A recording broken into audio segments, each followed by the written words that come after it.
My name is Amy Snyder, and I'm 27 years old. I reside with my father and mother. Our family has always stuck together as a trio since my early years. Growing up, I've always admired my dad. He's the epitome of hard work, running his own bustling business. Though his schedule keeps him away from home most of the time, whenever he finds a moment, he dedicates it to me. On his off days, he prioritizes spending time with me, proving himself to be an exceptional father. My mom, however, paints a different picture. As far back as I can recall, she has never been employed. While she tends to household matters, she's never lent support to my dad's business or pursued a career outside our home.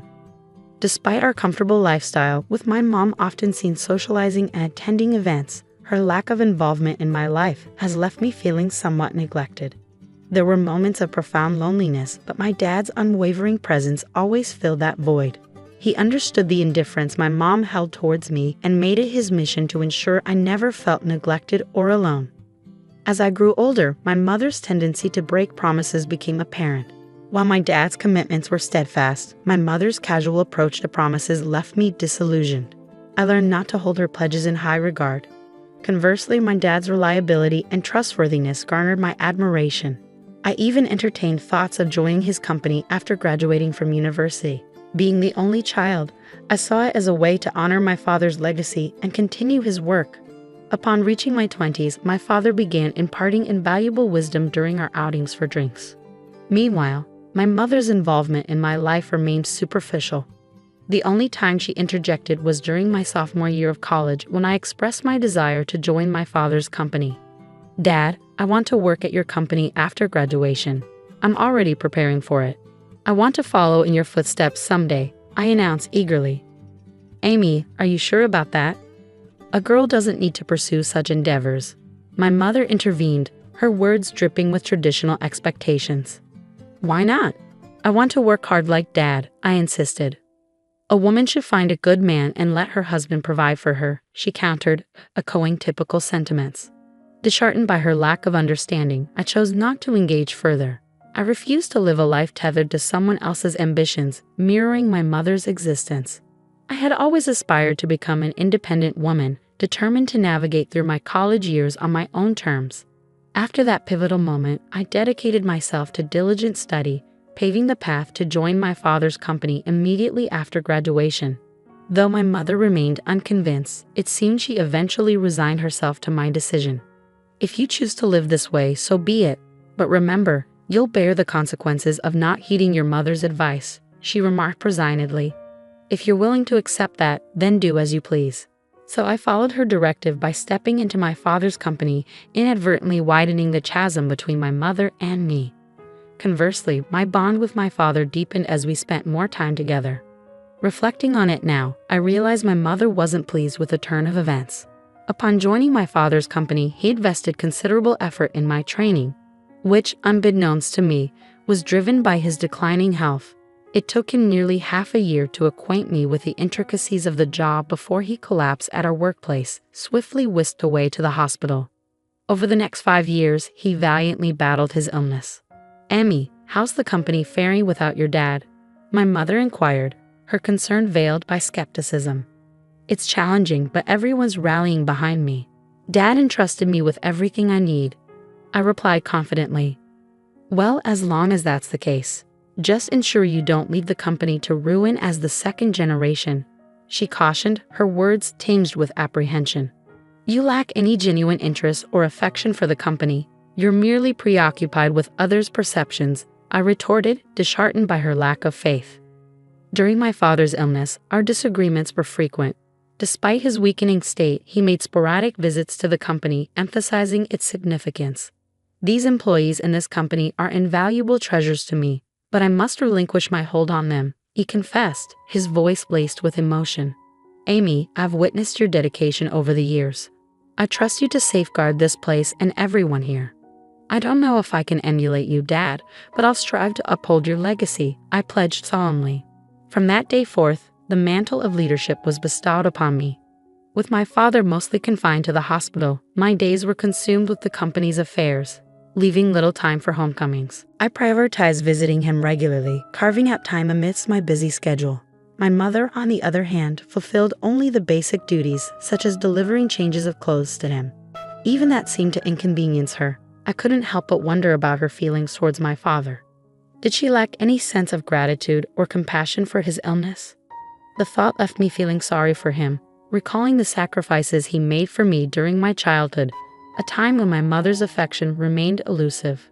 Despite my exhaustion, I made a concerted effort to visit him as often as possible, a routine that persisted for about a year until he peacefully passed away in his sleep. Amidst the whirlwind of tasks that followed, I barely had a moment to grieve. My mother, oblivious to my emotional turmoil, expected me to handle everything from funeral arrangements to hospital paperwork. Realistically, I knew I couldn't rely on my mother, who had never ventured beyond the confines of our home. So I silently assumed responsibility for the myriad tasks. The day after the funeral, my mother broached the subject. "Amy, now that the funeral's over, you've settled down, haven't you?" she inquired.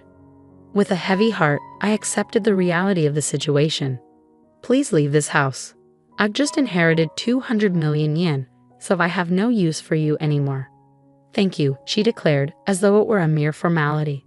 Her words stung, but I had anticipated them. Further discussion seemed futile. Did she truly believe that wealth could replace familial bonds and absolve her of responsibility? With a multitude of questions swirling in my mind, I made the decision to depart. The next day, I arranged for the sale of all belongings associated with me, leaving my mother utterly surprised at the speed of my departure. I had meticulously planned my departure, but I harbored a secret from my mother. Despite her claim of inheriting 200 million yen, my father had entrusted all financial matters to me, designating me as the sole inheritor. Not a single yen remained for my mother, a decision my father made adamantly while he was still in good health. "Your mother lacks the understanding of money management or prudent spending. I want you to provide her with monthly household expenses," he instructed me. "If she receives a lump sum, she's likely to squander it immediately. If she protests, refuse to give her a penny." Though my father's last words were spoken in jest, he handed me an SD card containing a video message addressed to my mother. While I never envisioned showing it to her, recent events suggested its necessity might arise sooner than later. After my departure, I anticipated my mother would reach out to me, but her summons came sooner than expected. "Come home immediately," she demanded over the phone. "I'm working, Mom. What's the matter?" I replied, feeling a pang of annoyance. "I just need to talk to you." "Please come quickly," she insisted. With a sigh, I reluctantly headed back to our family home, clutching the SD card in my hand. As soon as my mother laid eyes on me, she launched into accusations. "You absconded with all of your father's inheritance, didn't you? I knew something was amiss when you left so abruptly. Hand over your father's inheritance to me now," she demanded, her greed palpable. "How selfish can you be? You can't even fulfill your duties as a mother," I retorted, my frustration simmering. In response, I silently extended the SD card to her. Confused, she inspected it. "What's this?" she queried. "I suppose you don't even know how to watch this," I remarked, masking my disappointment. I retrieved my laptop, inserted the SD card, and played the video. On the screen, my father appeared, as vibrant as I remembered him. I couldn't help but wonder how my mother would react to this video letter. Silently, I exited the room, leaving her to watch it alone. I had never witnessed my mother defy my father before, but now, in the wake of his passing, would his words resonate with her? Upon returning to the room, I found my mother in tears, her emotions laid bare. I was taken aback, my mother, shedding tears over a video of my late father. I was intrigued by the contents of the video letter he had left for her, but hesitated to watch it myself. Consequently, I remained clueless about the cause of her tears. "Mom, are you okay?" I inquired, concern lacing my voice. "Yes, I'll be fine. For now, I understand. I'll adhere to your father's wishes and entrust everything to you from now on. Please, go home for today. Call me once you've had time to gather yourself," she replied, her tone subdued. Sensing her desire for privacy, I left promptly, pondering over how my father had managed to silence my mother. Questions swirled in my mind as I made my way home. Nearly a month passed without any communication from my mother, prompting concern to gnaw at me. During my lunch break, I decided to pay a visit to my parents' house, hoping to check on her. However, she wasn't home. That evening, I returned once more, relieved to find the lights on. Sorry for dropping in unexpectedly. I came by this afternoon, but you weren't home, so I grew concerned. I explained upon seeing her. I'm sorry, I was out for my part-time job during the day, my mother explained upon my return. A part-time job? I echoed incredulously. My understanding of my mother painted her as someone vehemently opposed to work. How had it come to this? Didn't you watch that video? It was a video letter addressed to you. I retorted, baffled by her sudden change in behavior. You can take it home. You should watch it too. Hammy, can I watch it? I asked, extending the SD card to her. Very well, she acquiesced, passing it back to me. Feeling a twinge of apprehension, I returned to the office and settled at my father's desk. With a deep breath, I played the video. Honey, if you're watching this, it means you've not been able to communicate with Amy. First of all, thank you so much for helping me raise Amy until now. Without you, I don't think I could have managed the company while bringing up Amy. My father's voice resonated through the room. As his words continued, a sense of unease crept over me. Then he uttered something unexpected, something that shook me to my core. You've taken care of Amy, even though she is not your child, and I have nothing but gratitude for you. You've stood by my side for so many years, but as a result, you've given up on your dreams and have reached your age without earning your own living. For that, I take responsibility because I have allowed you to live a life of luxury. I'm sure you'll be in trouble when I'm gone. I'm not my mother's child, I blurted out, the realization hitting me like a ton of bricks. But then it clicked. Despite the lack of overt affection, she had cared for me every day, doing the bare minimum for a child who wasn't her own. Who was this person?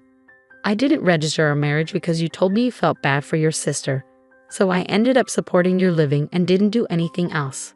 I'm sorry, but once I'm gone, I worry about the rest of your life. There's no one to support you, and I've taken your life away. I sat in disbelief as my father spoke, his words flowing with unexpected clarity. It was all news to me, his concerns, his regrets, his hopes for our future. Throughout the night, I grappled with the weight of his revelations before confronting my mother the following day. Mom, I watched the video from Dad yesterday. You know it all now, I began, my voice tinged with a mixture of confusion and realization. I raised you because I was asked to. That's all, she confessed, her tone heavy with the weight of untold truths. What happened to my biological mother? I pressed, seeking clarity amidst the swirling chaos of newfound information. You were the child of my sister and your father, she explained somberly. My sister died right after giving birth to you, and I promised your distressed father that I would help raise Amy. I would become your mother. With her revelation, everything fell into place, even the parts I had previously only imagined. I learned of my mother's sacrifice, how she had set aside her own dreams to fulfill her promise to my father. I recalled how my mother used to work in a diner, her vibrant spirit and dedication palpable. Her dream had been to own her own diner, yet when she chose to become my mother, she shelved that dream. However, inspired by my father's words and prompted by the memory of her deferred dream, my mother made a decision. She resolved to reclaim that dream, embarking on a journey to pursue it once more. Currently, she is undergoing training as a part-timer, determined to turn her dream of owning a diner into reality. I should have done this earlier. Working is fun and suits me. I had no idea, so it's my fault you didn't work. I'm really sorry for not knowing anything, my mother admitted, her tone filled with regret. It's not your fault, Amy. I made the decision myself. But I'm not good with children, so I couldn't handle you well. I'm the one who caused you trouble, she continued, taking responsibility for her actions. As we conversed, I realized it was the first time we had such an open dialogue. At this stage in my life, I finally felt like I had come to understand my mother a bit better. Our conversations became more frequent, leading us to a decision: to use the money left by my father to fund the opening of her shop. Once she started working, my mother became somewhat more humble. She hesitated when the topic of funds for the shop came up, a behavior that would have been unimaginable not too long ago. While maintaining my regular job, I also assisted with the opening of her diner. This brought me into frequent contact with my mother, fostering a newfound relationship between us. Regarding living expenses, she insisted on managing them with her own income, refusing to accept help from my father's inheritance, promising that you'll tell me if you're struggling. After all, Dad trusted me to take care of you, I urged her. I'll be fine living on my own. It doesn't cost that much. But in terms of my diner's expenses, she trailed off, her determination evident. I'll be relying on you. Of course, I'm looking forward to it too, so do your best, my mother encouraged, her eyes filled with hope and anticipation. After many years, we finally became a real family, and now we are living harmoniously. She isn't my birth mother, and perhaps it was just the right time for me to learn this truth. Your diner is finally going to open tomorrow. Your dream is coming true, I remarked, filled with pride as I watched her dedication. Seeing you work so hard at that company reminded me of my own dreams when I was younger. I believe that's why I've made it this far. It's all thanks to you and your father. Thank you so much, Mom. I expressed my gratitude, feeling a deep sense of appreciation. Promise me to always be my mom, Amy, she implored, her voice filled with sincerity. From now on, let's get along even better than before. After all, we only have each other, I replied, feeling a newfound sense of closeness. Upon my father's death, the truth was revealed, and I accepted the reality of our situation. Deciding to live on with just my mother and me, I contemplated moving back to my hometown and living together with her again. I don't cook, so my mother is concerned about my poor diet and is supportive of me coming back, I explained, feeling touched by her care.